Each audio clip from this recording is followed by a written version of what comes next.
ये question JEE main 2023 के mathematics के रॉन्ग क्वेश्चंस में से 26th रॉन्ग क्वेश्चन है। एक्चुअली इसमें मिस्टेक ये है कि ये जो open interval a to b दे रखा है ये close interval a to b होना चाहिए, क्योंकि क्वेश्चन में क्लियर लिखा गया है set of all values of P.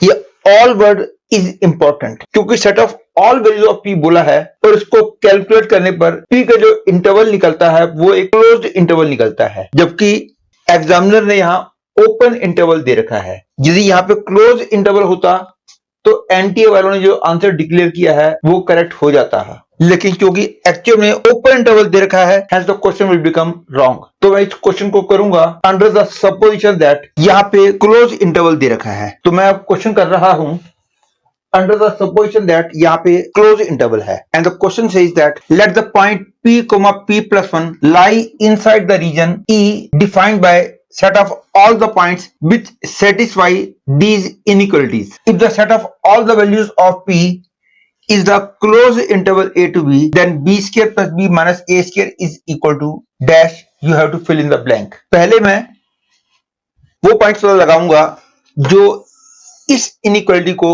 Satisfy करेंगे, फिर उसके बाद मैं वो पॉइंट्स पता लगाऊंगा जो इस इनइक्वालिटी को सेटिस्फाई करेंगे। और x3 या 3 से छोटा है ये तो ऑब्वियस है, क्योंकि x 3 से बड़ा होगा तो ये अनडिफाइंड हो जाएगा। तो इसकी इंपॉर्टेंस तो केवल इतनी है कि हमको y एक्सिस के राइट साइड में जो पॉइंट्स है केवल उनकी बात करनी है। पहले मैं उन पॉइंट्स की बात करता हूं जो कि इस इनइक्वालिटी को सेटिस्फाई करते हैं, that is 3 minus x less than equal to y। और इन पॉइंट्स की बात करने के लिए पहले मैं 3 minus x equal to y का ग्राफ ड्रा करता हूं, that is x plus y equal to 3 का ग्राफ ड्रा करता हूं। और क्लियरली इसका जो ग्राफ होगा वो ये होगा, लेकिन हमको एक्चुअली इसका ग्राफ ड्रा करना है, इसलिए शेडिंग भी आएगी और उसकी शेडिंग के लिए हम कोऑर्डिनेट प्लेन का कोई भी पॉइंट यूज कर सकते हैं, केवल ग्राफ के ऊपर वाला पॉइंट यूज नहीं कर सकते। Simplest point is origin. Origin इसको सेटिस्फाई नहीं करता, इसलिए शेडिंग इस तरफ नहीं आएगी, शेडिंग इस तरफ आएगी। दैट इज इस इनइक्वालिटी को सेटिस्फाई करने वाले पॉइंट्स इस लाइन के ऊपर होंगे और इधर वाले होंगे। ध्यान रखो इस लाइन के ऊपर वाले पॉइंट्स भी इसको सेटिस्फाई कर रहे हैं।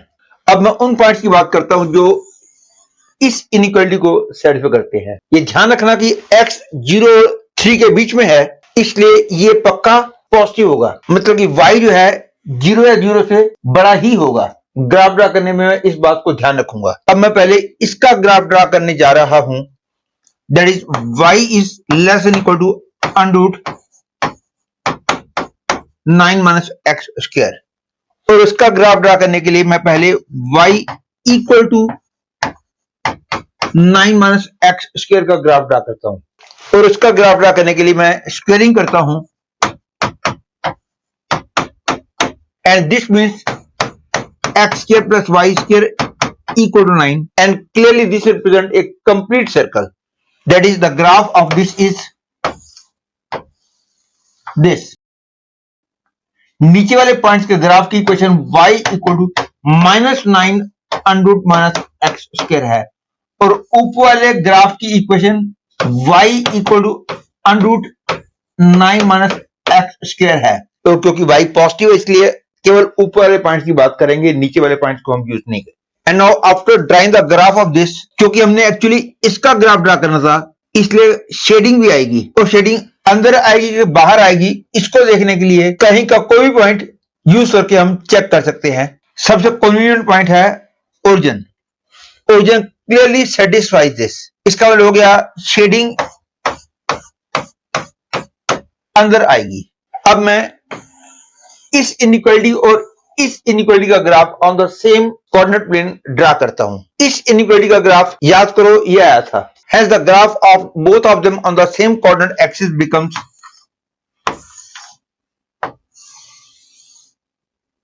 ये 3 है, ये -3 है, ये 3 है। फर्स्ट इनइक्वालिटी के लिए शेडिंग पोर्शन इस तरफ था और सेकेंड इनइक्वालिटी के लिए शेडिंग इंटीरियर में थी। तो वो पॉइंट्स जो दोनों को सेटिस्फाई करेंगे, those points will lie in this portion. तो ये ग्राफ थोड़ा सा और मैं क्लियर बना देता हूं। अब मैंने ग्राफ थोड़ा सा क्लियर बना दिया है। ये है वो पॉइंट्स जिन्होंने दोनों इनइक्वालिटीज को सेटिस्फाई किया है, और ऑब्वियसली इन पॉइंटों के लिए x 0 और 3 के बीच में है। अब हम पता लगाएंगे set of all values of p so that p, p+1 lie inside this region. सबसे पहले तो ये देखना होगा कि जैसे जैसे p वेरी करता है तो p, p+1 का लोकस क्या होगा।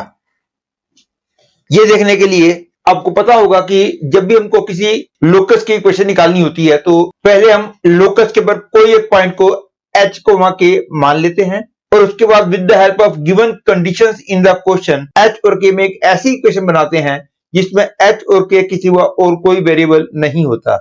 जब हमको ऐसी इक्वेशन मिल जाती है तो आखिर में h की जगह x और k की जगह y कर देते हैं। यही स्टेप्स मैं यहां यूज करूंगा। Suppose hk is